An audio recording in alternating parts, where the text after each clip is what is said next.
बच्चे मेरे पास आए और उनमें डिस्कशन चल रही थी कि $1 बड़ा है या फिर 70 रुपए। उनमें से एक कह रहा था कि डॉलर बड़ा है, लेकिन दूसरा कह रहा था कि 70 रुपए बड़े लग रहे हैं। तो उन्होंने मुझे देखा और मुझसे पूछ लिया कि भैया आप बताओ, डॉलर बड़ा है या 70 रुपीज। तो मैंने कहा कि डॉलर की आजकल वैल्यू इंडियन करेंसी में अप्रोक्सीमेटली 70 रुपीज है, इसलिए दोनों में कोई बड़ा नहीं है, दोनों इक्वल है। तो इस पर वो दोनों कंफ्यूज हो गए। मैंने उन्हें काफी तरीके से काफी एक्सप्लेनेशंस दी, लेकिन लास्ट में वो एक एक्सप्लेनेशन से सेटिस्फाई हुए और वो थी परचेजिंग पावर। यानी अगर मैं मार्केट में $1 लेके जाऊं या फिर 70 रुपीज लेके जाऊं तो मैं सेम क्वांटिटी का ही सामान खरीद सकता हूं। किसी यूनिट के आगे मैं जितना मर्जी बड़ा नंबर लिख दूं, इसका मतलब ये नहीं है कि वो बड़ा हो गया। फॉर एग्जाम्पल इस केस में अगर रुपीज के आगे मैंने 70 लिख दिया तो इसका मतलब ये नहीं है कि वो $1 से बड़ा है। वो दोनों तो चले गए, लेकिन बाद में मैंने सोचा कि यार हम लोगों को भी तो बेसिकली इसी कॉन्सेप्ट से बेवकूफ बनाया जाता है। हम 1 लाख रुपए बैंक में जमा करवाते हैं 8% के इंटरेस्ट के लिए, और अगले साल हम खुश हो जाते हैं कि अब हमारे पास 1,08,000 रुपए होंगे और हमने बहुत स्मार्ट मूव खेली। लेकिन ये नहीं पता कि उस साल इन्फ्लेशन भी 10% की हुई और फाइनली हमने कुछ भी गेन नहीं किया, बल्कि हमारी परचेजिंग पावर कम ही हुई और ऊपर से 8% इंटरेस्ट हमारी इनकम काउंट होगी और उस पर हमें टैक्स देना पड़ेगा।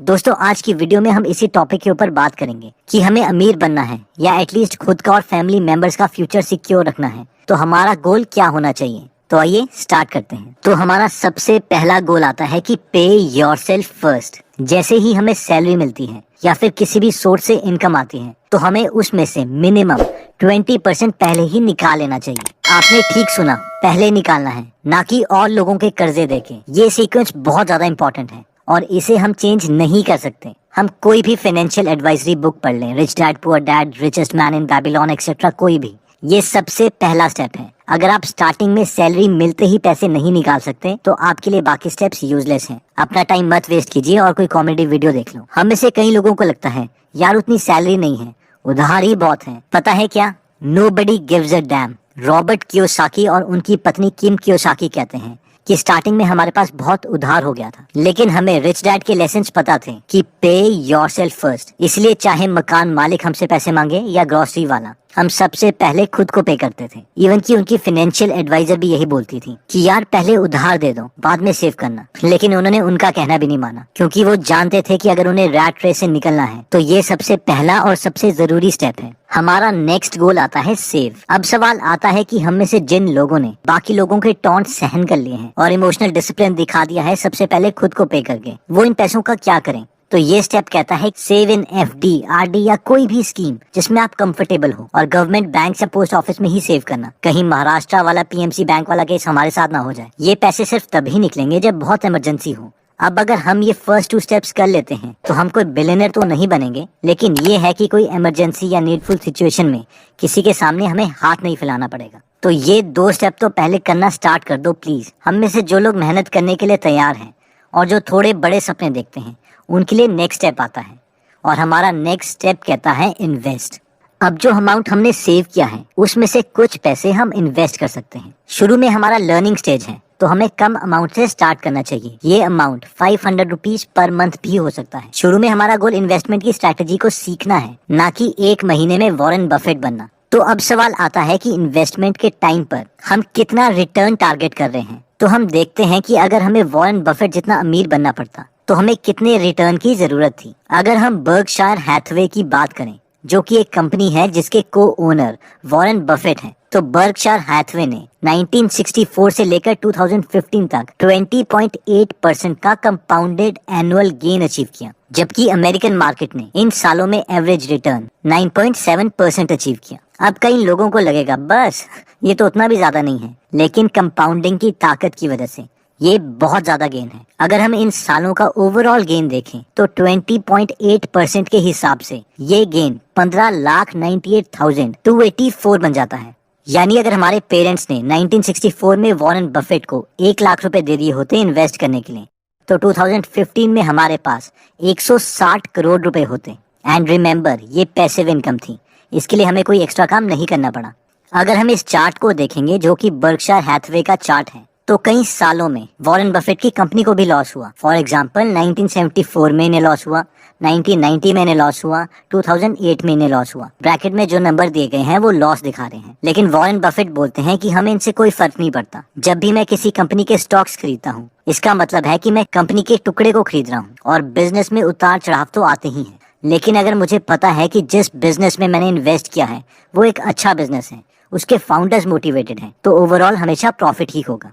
तो इन शॉर्ट, अगर हमें वॉरेन बफेट, जो कि दुनिया के सबसे अमीर इन्वेस्टर हैं, इनके जितना अमीर बनना है तो हमें 20% एनुअल रिटर्न चाहिए। अगर हम इनके गुरु बेंजामिन ग्राहम की बात करें, जिन्होंने द इंटेलिजेंट इन्वेस्टर बुक लिखी थी, तो इनकी कंपनी, जिसका नाम ग्राहम न्यूमैन कॉर्प था, इस कंपनी ने 20 सालों में 14.7% का इंटरेस्ट अचीव किया था। तो इन शॉर्ट, अगर हम 12% तक का इंटरेस्ट भी अचीव कर लें अपनी इन्वेस्टमेंट से और उसे री इन्वेस्ट करते रहें और कुछ सालों तक उसे कंपाउंड होने दें, तो हमारी मनी बहुत जल्दी ग्रो हो सकती है। अब हम में से कई लोगों के मन में ये सवाल आता है, नहीं यार, कौन इतना रिस्क लें, बैंक में हमारे पैसे सेफ हैं। और महाराष्ट्र में पीएमसी बैंक के डिफॉल्ट के बाद ये कहना तो बहुत डिफिकल्ट है कि हमारे पैसे सेफ हैं। और वैसे भी DICGC यानी deposit insurance and credit guarantee corporation के अकॉर्डिंग, अगर हमारा बैंक फेल या लिक्विडेटेड हो जाता है तो हमारे पास सिर्फ 1 लाख रुपए ही इंश्योर्ड है, फिर चाहे हमारे बैंक में 20 करोड़ ही क्यों न सेफ हो। और हमें ये क्लियर होना चाहिए कि बैंक हमारे सेव्ड पैसों को इन्वेस्ट ही करता है, उन पैसों को वो कंपनीज को लोन की फॉर्म में देता है। और अगर वो सारी कंपनीज फेल हो जाती हैं तो हमें हमारा पैसा भी नहीं मिलेगा। और यही PMC बैंक के साथ हुआ था, जिसने बहुत सारा loan housing development and infrastructure limited HDIL और उनकी एसोसिएट कंपनीज को दे दिया था, जो कि लोन नहीं चुका पाई और ये लोन एक बैड लोन बन गया और बैंक फेल हो गया। ऑब्वियसली ये रेयर केसेस हैं, लेकिन पॉसिबिलिटीज हैं। अब नेक्स्ट सवाल आता है कि हमें इतनी नॉलेज कहाँ है जितने की फाइनेंशियल एक्सपर्ट्स को है, या फिर कितनी सारी कंपनीज में हमें इन्वेस्ट करना पड़ेगा इतना रिटर्न अचीव करने के लिए। तो वॉरेन बोलते हैं कि इन्वेस्टिंग की फील्ड में इंटेलिजेंस बहुत कम, लेकिन इमोशनल डिसिप्लिन ज्यादा चाहिए। वॉरेन कहते हैं कि मैं सिर्फ उन्हीं कंपनीज में इन्वेस्ट करता हूँ जिनकी मुझे समझ है, बाकियों में नहीं। एक बार बिल गेट्स ने वॉरेन से कहा कि आप कंप्यूटर को यूज नहीं करते। इस पर वॉरेन ने कहा, क्यों, मैं कंप्यूटर का क्या करूंगा। इस पर बिल गेट्स ने कहा, फॉर एग्जाम्पल आप अपनी टैक्स रिटर्न भर सकते हैं।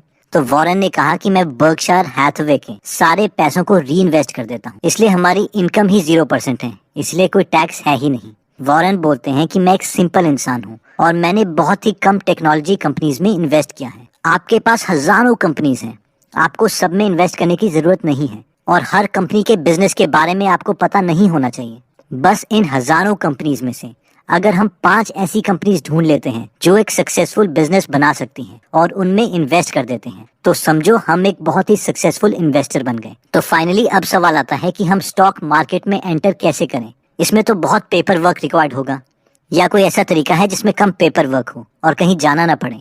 तो जो मेथड मैं आपको बताने वाला हूँ उसमें सिर्फ पैन कार्ड ही रिक्वायर्ड है और हम स्टॉक मार्केट की दुनिया में अगले 15 मिनट में इन्वेस्टिंग स्टार्ट कर सकते हैं। एक ऑनलाइन प्लेटफॉर्म है जिसका नाम है अपस्टॉक्स। तो अब सवाल आता है कि अपस्टॉक्स क्या है और इससे हम क्या क्या कर सकते हैं। फर्स्ट, इसमें हमारा फ्री डीमैट अकाउंट बन जाएगा जिसमें हमारे करीबन 600 रुपए बच जाएंगे।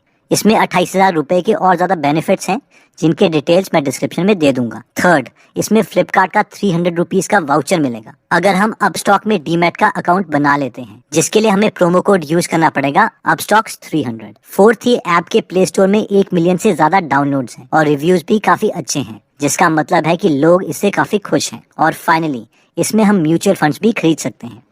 तो अपस्टॉक्स का लिंक और इसकी पूरी डिटेल्स मैंने डिस्क्रिप्शन में दे दी हैं, जिससे आप ये ऐप डाउनलोड कर सकते हैं। अब कई लोगों के मन में सवाल आता है कि यार कहीं ये अपस्टॉक्स वाले फ्रॉड तो नहीं है, हम इन्हें अपने पैसे क्यों दें। तो जब भी हम कंपनी के शेयर्स खरीदना चाहते हैं तो वो हम डायरेक्टली नहीं खरीद सकते, इसके लिए हमें एक मिडल मैन चाहिए जिसे हम ब्रोकर बोलते हैं। और अपस्टॉक्स वाले एक तरह के सिर्फ ऑनलाइन ब्रोकर हैं जो कि सेबी यानी security and exchange board of India से रेगुलेटेड है। तो दोस्तों, इस वीडियो में हमने सबसे पहले देखा कि 1, हमें सबसे पहले खुद को पे करना चाहिए, यानी हमें हर महीने 20% खुद को दे देने चाहिए। और इस सीक्वेंस को उल्टा नहीं किया जा सकता कि पहले खर्चे कर लें और बाद में हम सेव करेंगे। ये करने का सबसे आसान तरीका है फोर्स्ड सेविंग, यानी पैसे ऑटोमेटिकली हमारे सेविंग अकाउंट से ही डिडक्ट हो जाने चाहिए। नेक्स्ट स्टेप में हमने देखा था सेव। अगर हमें कुछ ज्यादा ही डर लगता है तो हमें कम से कम RD या FD या दूसरी गवर्नमेंट स्कीम में पैसे इन्वेस्ट कर देने चाहिए।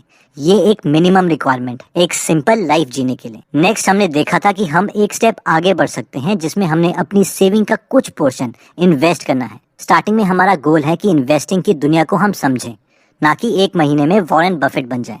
इसलिए शुरू में हमें बहुत कम पैसे इन्वेस्ट करके स्टार्ट करना है। इस प्रोसेस में हमसे थोड़ी गलतियां होंगी और शायद हम पैसे भी लूज कर दें, बट इसे आप ट्यूशन फीस समझकर इन्वेस्टमेंट सीख सकते हैं। फाइनली हमने देखा था कि वॉरेन बफेट के अकॉर्डिंग हमें हर कंपनी के बिजनेस के बारे में ज्यादा जानकारी होना जरूरी नहीं है। हजारों कंपनीज में से हमें सिर्फ 5 ऐसी कंपनीज